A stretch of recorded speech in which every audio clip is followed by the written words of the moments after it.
Okay, so now we're going to talk about keyboard shortcuts available in the Service Console, and these are available in both Lightning Experience and in Salesforce Classic, so either console supports keyboard shortcuts. Now, you don't need to memorize all of these keyboard shortcuts. The main thing to know is that they are available to you. And this is helpful if you're working in an environment to where you don't want your call center agents to have to remove their hands from the keyboard, for example, or use a mouse.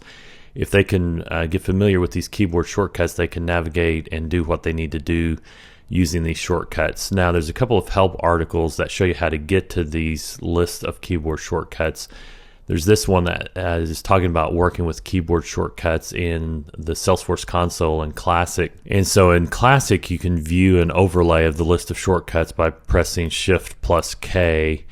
And then for Lightning Console apps, you can pull up the overlay or the list by pressing, I'm on a Mac, so I did Command plus this slash key. On Windows, you do Control plus the slash key. So that's how I pulled up this list. So for example, here's also a help article with a list of the default keyboard shortcuts in Classic as well. We're not going to go into all of these. Just suffice it to say that there's a lot of keyboard shortcuts that are available in the console. They're available in Classic and in Lightning Experience. And in the next lecture, we're going to look at Service Console macros.